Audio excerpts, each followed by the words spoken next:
Don't get satisfied. Let's go! The AT&T Stadium crowd is making a lot of noise. I hope for the same thing.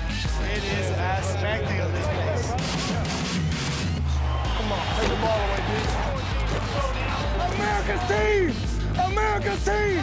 That's who we are! It's not over till the fat lady sings, and after a 37-17 Cowboys victory over the Eagles, along with a Washington loss to Carolina, the Cowboys keep their playoff hopes alive through the final week of the season. Welcome into Cowboys Flashback. I'm Dani Sureck.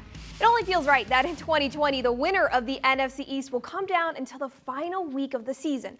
Dallas has to beat New York, and Philadelphia has to beat Washington in order for the Cowboys to make it to the postseason. This week against the Eagles, the Cowboys offense kicked it up a notch, and they put up 513 total yards. For the third time this season, Dallas had two receivers surpass 100 yards in a game with Michael Gallup and Amari Cooper. In fact, Amari Cooper has now surpassed 1,000 receiving yards this year. He's hit that milestone all 3 seasons he's been a Dallas Cowboy.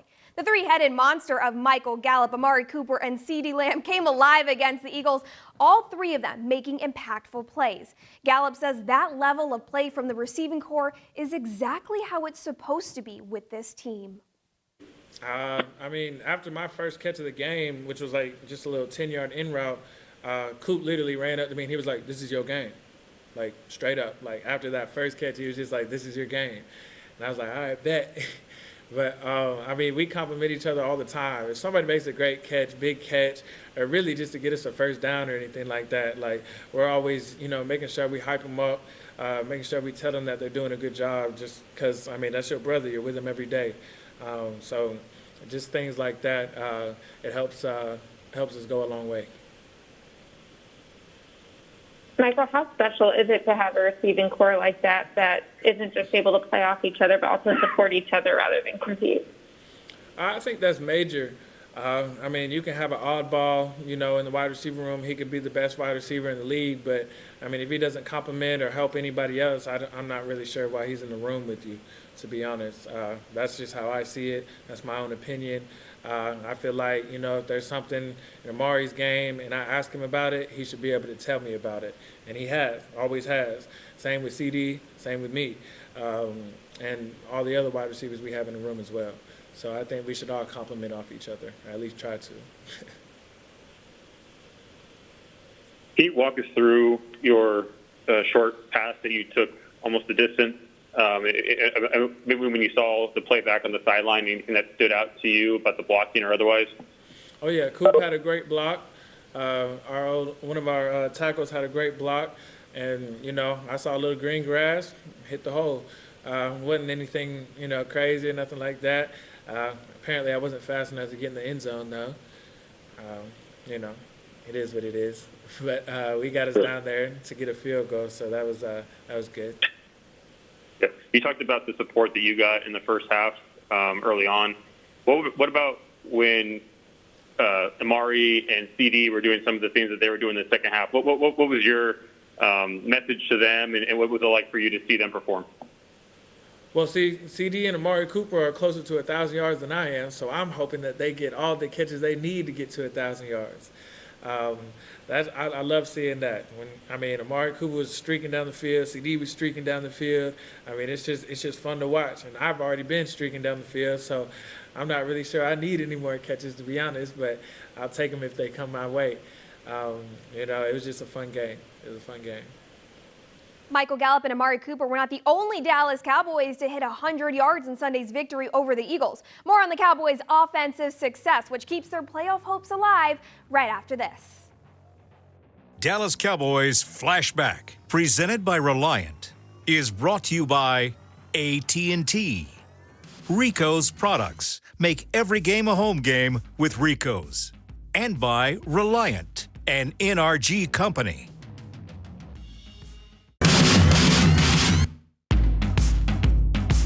This segment is brought to you by AT&T.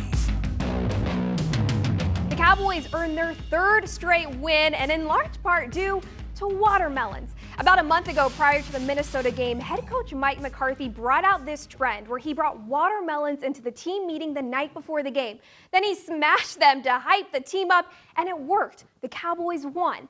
Turns out this week, McCarthy went back into that bag of tricks, only this time he had his captains hit the watermelons and candy exploded everywhere. Nonetheless, it still resulted in a win. Something about those watermelons hits home with running back Ezekiel Elliott. Elliott surpassed 100 rushing yards this week for the second time this season. The only other time, none other than the original Watermelon Smash Fest, the game against Minnesota. Elliott says McCarthy's message to the team is that they want to be trending upwards towards the end of the season, and in recent weeks, the Cowboys have been doing just that.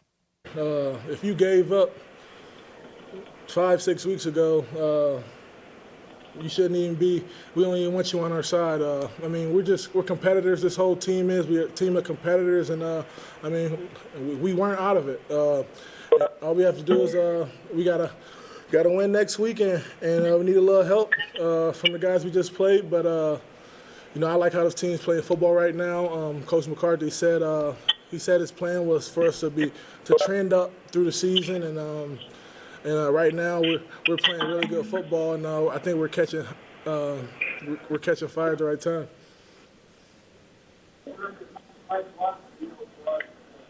Ezekiel, that long run there at the end of the game, the 31-yarder, and he got up and celebrated. We've seen you celebrate before, but that one seemed to have a little more meaning to it. Yeah, I mean, just with the way the year's been going, and honestly, it's been tough this year to celebrate when you don't have that many fans. But, I mean, that one just definitely felt good. I think just the biggest for me is just that, you know, I feel healthy. I've been feeling a little banged up past weeks, and this week I felt healthy, and I felt like myself. Zeke, when you think about everything you guys have been through this year, what does it mean to you and the team to still have a shot in Week 17? I mean, it just shows the type of guys, you know, that we have in this locker room and in the building. I mean, from losing, you know, I mean, I think we have one guy remaining that was originally on our starting O-line. We got one guy left there, and losing our quarterback, and just not letting that phase us, and just going out there and keep fighting. What were your impressions of just the game that Michael Gallup had? Really not even him, just the entire wide receiver core with the games that Amari and CD had as well. I mean, we knew going into the season that a lot of guys on this offense are dangerous. I mean, from Coop to CD to Mike G to Sed. He had a big game this year, and then we got, you know, TP. Who's a big play waiting to happen, and great tight end core with Schultz and I can't even think motherfreaking Bell. Belldozer. But I mean, we got a lot of talent on the outside, and we're a real problem for secondaries. Still to come on Cowboys Flashback, we hear from QB1 Andy Dalton after the Cowboys' divisional win over the Eagles to keep them in the playoff hunt. We hear from the watermelon smasher himself, Mike McCarthy, and much more. Stay with us. This segment was brought to you by AT&T.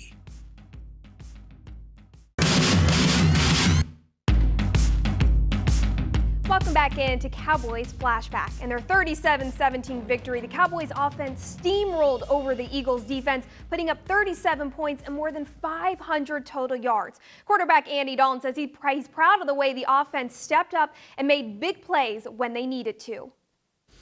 Yeah, you know, we felt like, you know, we matched up well. I mean, with the talent that we have at receiver, you know, we feel like we can do some really good things in the pass game, and I mean, I think we executed well, and we showed it today. This opportunity you have now going into Week 17, what do you have to say about this team that was in a very difficult position to even get there? Just talk about that, please. You know, it's a long season, and for us, we just kind of had to push through some of the tough stretches that we had this year. And at the end of the day, you want to be playing your best football in December and going into January. And for us, I feel like we're doing that right now. And so we know that we had to just handle our business, and we'll see how everything shakes out. But, for us, we've done everything that we needed to up to this point, and we got a big one next week, and we'll see how everything plays out. But I think at the end of the day, you want to be playing your best football right now, and I feel like if you look at our season, we're definitely doing that. Does it feel strange, though, Andy? I mean, those years in Cincinnati, what it took to make the playoffs, usually 10 wins, to have that opportunity perhaps with a team that has lost 9 games already. Yeah, I think you can't worry about that. It is what it is, and I think that's just how the division's been this year. And so you just got to get an opportunity to get in the playoffs, because it's not always the best team, the team with the best record in the regular season that wins the Super Bowl. It's like I was saying earlier, it's the hottest team, and so you just got to get a chance once you make it to the playoffs. That's when you have your opportunity to make a run. And like I said, we're trying to do everything we can to handle our business and see how it plays out, and hopefully we get an opportunity to get in there. The Cowboys defense didn't get off to a great start. However, they managed to contain Philadelphia with some key plays. Turnovers come in bunches, y'all, and the Cowboys can't get enough of them. Stay where you are. We switch gears to the defensive side of the ball on the other side of the break.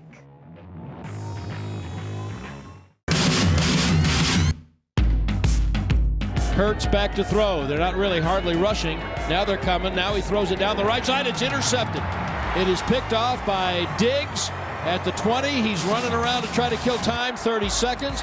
Hold on to the ball, young man. He is tackled at his own 31-yard line. Rookie quarterback Trayvon Diggs picks off Eagles quarterback Jalen Hurts. Diggs has now recorded 3 interceptions this year, all of which have come against the Eagles. This was defensive end Randy Gregory's 9th game of the season after being reinstated by the league, and it was arguably his best. He finished with 1.5 sacks, a pass deflection, and 3 forced fumbles. Gregory says the fact that Dallas was down 14-3 to start the game, and then the Cowboys defense shut out Philadelphia in the second half, proves this team never gives up. Well, I think it just shows how resilient we are. We're hard workers. We take pride in our work. And I think we've been a lot more consistent in our play. Guys are really believing in their play on the field. The cohesiveness is getting a lot better, and people are showing up. So I know a lot of guys are proud, and we'll continue to do this, to the end of the regular season. Randy, would you say this is one of your better games since you've come back, just overall? Yeah, it was one of my better games. I think, for the average viewer, they get stuck on the stats. So I think, I showed up there in the box score, and, that makes a lot of people happy. But, me along with a lot of other guys, we never satisfied in our work, and there's still more to do, still more to get better at. And that's what we'll do this upcoming week to prepare for the Giants.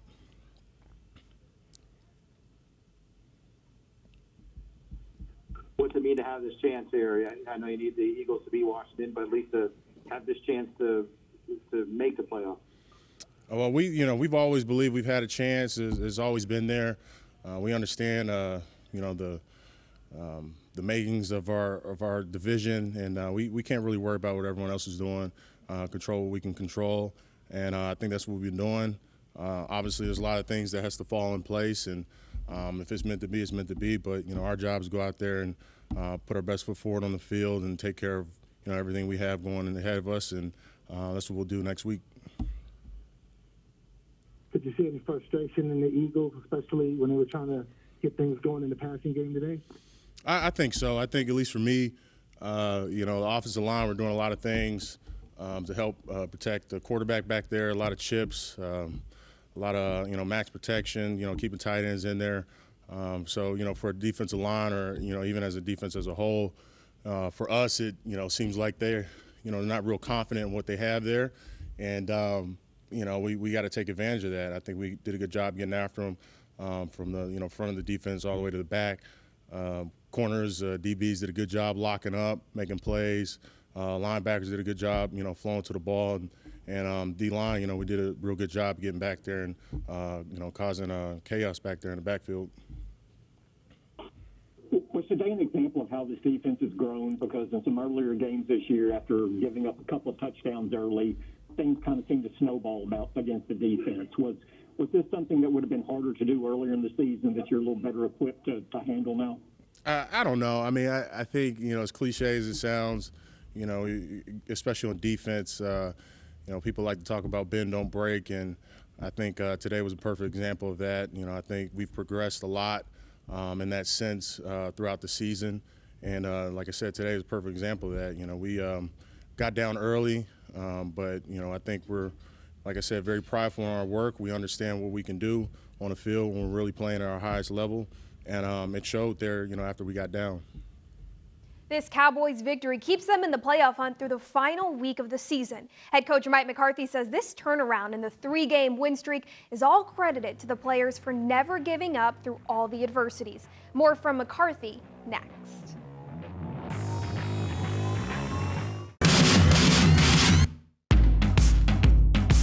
Dallas Cowboys Flashback, presented by Reliant, was brought to you by AT&T. Academy, the official sporting goods retailer of the Dallas Cowboys. Reliant, an NRG company. And by NFL Game Pass. You'll never miss a game again.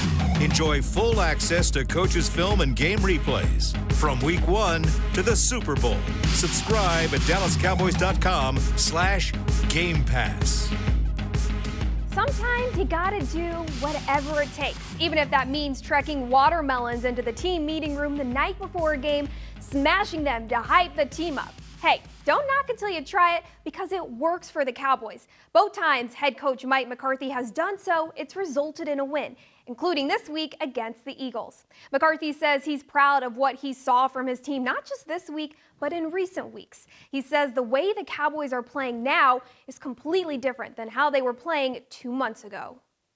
I think it's just all the things that you need and that you miss out on when you have time together. So I think you're seeing a group of men that have a chance to practice. We've been relatively healthier.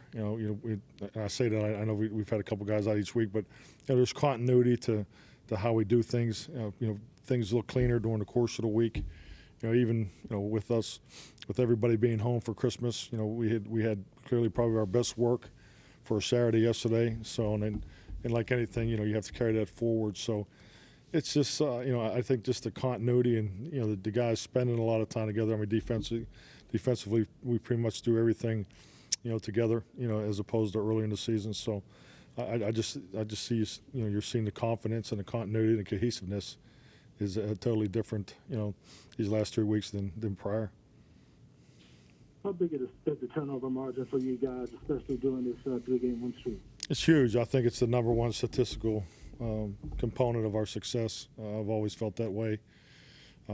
It's going the way it's supposed to go. I think the fact that we're getting, I think we had 4 fumbles out. We covered the one, but that's in my past. Interceptions came a little easier than the fumbles. Our guys are doing a great job putting themselves in position to take the ball away and being aggressive with it. So we just got to stay after it. But the last 3 weeks, I mean, the numbers speak for themselves. It's clearly the identity that we want to play to. What do you think of Zeke's outing today? I thought Zeke had a real nice day. I think Zeke was, felt good, was clearly healthier than he's been in probably the past month. And I mean, he had some big time runs, had some hard uphill runs. Had some free hats and free arms and increases that he ran through. So I really like the look of Zeke and Tony. It's an excellent combination for us. But those guys they had some tough sledding in there today. Mike, how happy are you that y'all were able to shut them out in the second half, and what does that say about your defense's ability to finish the game? I'm sorry, you were going in and out on the question. Could you please repeat it? How happy are you that you were able to shut out the Eagles in the second half, and what does that say about your defense's ability to finish? Oh, I mean, it says everything. I mean, it's the fact that to keep an offense under 17 is usually the norm, the goal going in, and like I said earlier, they're able to hit on some of their big play opportunities coming into those first 2 series, off to the first 15 script, and our guys hunker down with the takeaways, and and obviously the fourth down stop. So I mean that was a huge second half for us defensively. The Cowboys scored a touchdown to end the first half and start the second against the Eagles. That's what Mike McCarthy likes to call a double-double. He says it's like a double hamburger with cheese and says there'll be lots of them flying around the Star in Frisco Wednesday when the team is able to meet back up in person. The Cowboys can't let up now if they want to make a push for the playoffs, which they still can. Dallas has to beat New York this week, and they also need Philadelphia to beat Washington. The Cowboys are just going to have to focus on the task at hand. They can't worry about what Washington is or isn't doing. All they can do is focus on beating the Giants. Plenty of team news and updates you can keep your eye on all week on DallasCowboys.com. Thanks for watching Cowboys Flashback. I'm Dani Sureck, and I'll see you in 2021.